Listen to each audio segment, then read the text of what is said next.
კრიპტოვალუტების ბაზარზე მერყეობა გრძელდება, ფასები თითქმის ყოველდღიურად იცვლება. ეს ტენდენცია ახლო აღმოსავლეთში საომარი მოქმედების დაწყების შემდეგ კიდევ უფრო თვალშისაცემი გახდა. როგორია კრიპტოვალუტების ფასები გლობალურად და განვითარების რა ეტაპზე არიან საქართველოში არსებული კრიპტოკომპანიები? დეტალები ქრისტინე გამთენაძე გვერდება ბიზნეს პარტნიორის ეთერში. მაია, გამარჯობა. გასული 2 წლის შედეგებს თუ შევხედავთ, მიუხედავად ბაზარზე არსებული რეგულაციებისა, კრიპტოინდუსტრია საქართველოში მზარდი ტენდენციით ხასიათდება. სექტორის შეფასებით ომებმა და რეგიონში არსებულმა გაურკვევლობამ ტრადიციული ფინანსური ინსტიტუტების მუშაობა გარკვეულწილად შეაფერხა. უცხოურ ვალუტაში გადარიცხვების გართულებამ კრიპტოვალუტა SWIFT-ის ერთგვარ ალტერნატივადაც კი აქცია. ამან მნიშვნელოვნად გაზარდა საქართველოში კრიპტოინდუსტრიის კაპიტალიზაციაც. ვირტუალური აქტივების მიმართ ქვეყანაში ინტერესი და მოთხოვნა იმატებს. რაც შეეხება კრიპტოვალუტების გლობალურ ბაზარს, როგორც უკვე აღინიშნა, ბოლო პერიოდში ინდუსტრია განსაკუთრებული მერყეობით გამოირჩევა. ერთკვირიან პერიოდს თუ შევხედავთ, ბიტკოინის ფასების ვარდნა გრძელდება. თუ 24 მარტს ბიტკოინის ფასი $70,000 აჭარბებდა, დღეს ამ კრიპტოვალუტის ღირებულება უკვე $66,000-მდეა შემცირებული და უნდა ითქვას ისიც, რომ სექტორის წარმომადგენლებს ფასებთან დაკავშირებით პროგნოზების გაკეთება უჭირთ. სხვადასხვა ისეთი საანდო ანალიტიკური წყაროების შეფასებით, მაგალითად Citibank-ის შეფასებით, ყველაზე უფრო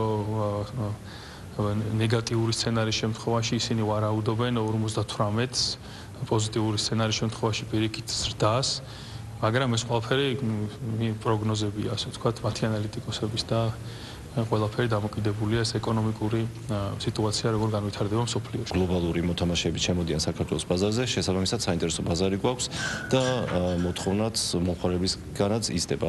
თვითონ გადარიცხვებს რაც შეეხება ეს ბევრი მიმართულებითაა, გზავნილები არის, ხელფასები არის კრიპტოში, რომელსაც მომხმარებელი გოჩვეულებად იღებს და აქ ქართულ ბანკში მერე ანახტებს და ბევრი სხვა მიმართულება არის. რა თქმა უნდა, ასევე დეცენტრალიზებული ფინანსების მიმართულება, სადაც მომხმარებელს შეუძლია თუნდაც გააკეთოს დეპოზიტი, აიღოს სესხი და ეს უკვე კრიპტოსამყაროს ჩვეულებრივი ნაწილია და ქართველების ამ ყველაფრით სარგებლობა.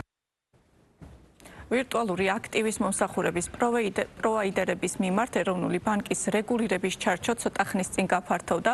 ბაზრის მოთამაშეები ვალდებული არიან დარეგისტრირდნენ და როგორც ვირტუალური აქტივის მომსახურების პროვაიდერები, ისე ოპერირონ.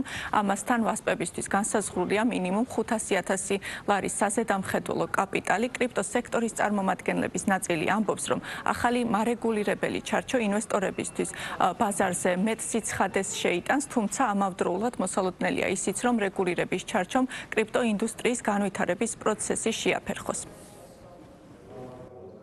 ჩვენი რეგულაციური ჩარჩოს ფარგლებში ვასპებს არ აქვთ უფლებამოსილება გაწიონ მთელი რიგი სერვისები, რომლებიც აპრობირებული და ძალიან გამოყენებადი არის სხვა რიგ განვითარებულ სახელმწიფოებში. ამიტომ კონკურენციის ნაწილში არის სამუშაო საკითხები, რამდენად შეიძლება, რამდენად შესაძლებლობა აქვს დღეს არსებული სიტუაციით მარეგულირებელს, რომ გახსნას ეს ჩარჩო მოლაპარაკების და მიეცეს ვასპებს საშუალება გაწიონ გამრავალფეროვანი თავიანთი პროდუქტები. ორი მხარე აქვს ამ ყველაფერს. ერთი კარგი რაც არის, რომ ბაზარს უფრო სტაბილურს ხდის რეგულაციები, ასევე მოწესრიგებულს შეიძლება ასე ითქვას. უარყოფითი მხარე რაც აქვს, უბრალოდ ახალი პროდუქტების განვითარებას და დანერგვას აფერხებს, იმიტომ რომ ყოველი ასეთი ნაბიჯი შესაძლებელია შემდგომ რეგულატორთან. თვითონ კრიპტოსამყარო სწრაფად მოქმედებს და სწრაფად იცვლება, შესაბამისად მოთხოვნების სწრაფად იცვლება. ამაზე რეაგირება მოვახდინოთ, რაც უფრო მოქნილი იქნება ეროვნული ბანკი, რა თქმა უნდა, ჩვენთვის უკეთესი იქნება. თუმცა გვესმის კიდევაც, რომ ახალი თემა არის, სულ 2 წელია, რაც რეგულაციები არსებობს ზოგადად ამ სექტორში და შეიძლება ამ ტემპმა უკვე რამოდენიმე დღის, კი არა, თვეების და წლის მერე უკვე მოიმატოს.